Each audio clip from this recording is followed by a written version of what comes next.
वह नीम के पेड़ों की घनी छाँव से होता हुआ सियार की कहानी का मज़ा लेता आ रहा था।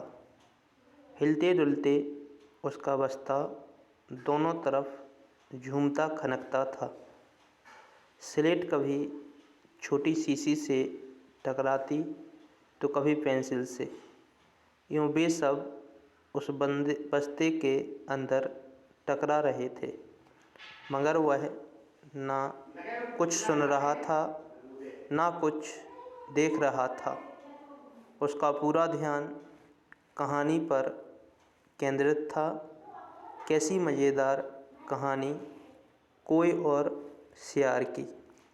सियार कौवे से बोला, प्यारे कौवे, एक गाना गाओ ना, तुम्हारा गाना सुनने के लिए तरस रहा हूँ।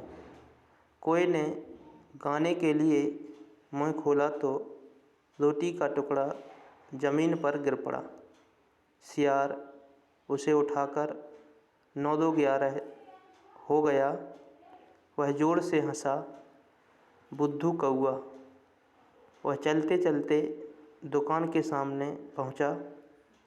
वहां अलमारी में कांच के बड़े बड़े जार कतार में रखे थे। उनमें चॉकलेट, पेपरमेंट और बिस्कुट थे। उसकी नज़र उनमें से किसी पर नहीं पड़ी।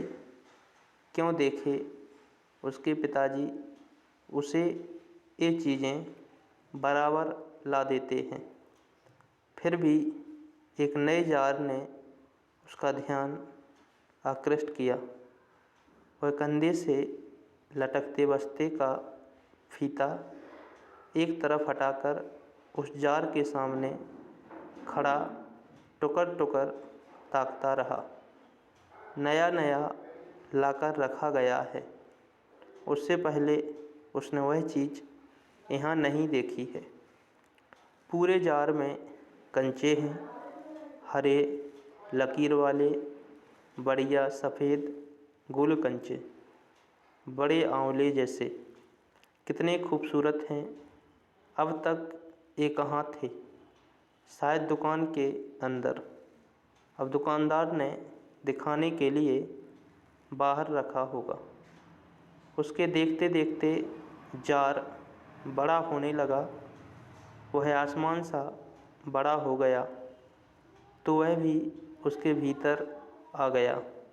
वहाँ और कोई लड़का तो नहीं था, फिर भी उसे वही पसंद था। छोटी बहन के हमेशा के लिए चले जाने के बाद वह अकेले ही खेलता था। वह कंचे चारों तरफ बिखेरता मज़े में खेलता रहा। तभी एक आवाज़ आई, लड़के, तू उस जार को नीचे गिरा देगा। वह चौंक उठा। जार अब छोटा बनता जा रहा था। छोटे जार में हरी लकीर वाले सफ़ेद गोल कंचे, छोटे आंवले जैसे। सिर्फ 2 जने वहाँ हैं, वह और बूढ़ा दुकानदार। दुकानदार के चेहरे पर कुछ चिड़चिड़ाहट थी। मैंने कहा ना, जो चाहते हो वह मैं निकाल कर दूँ। वह उदास हो अलग खड़ा रहा। क्या कंचा चाहिए? दुकानदार ने जार का ढक्कन खोलना शुरू किया। उसने निषेध में सिर हिलाया। तो फिर सवाल खूब रहा, क्या उसे कंचा चाहिए? क्या चाहिए? उसे खुद मालूम नहीं है। जो भी हो, उसने कंचे को छूकर देखा। जार को छूने पर कंचे का स्पर्श करने का एहसास हुआ।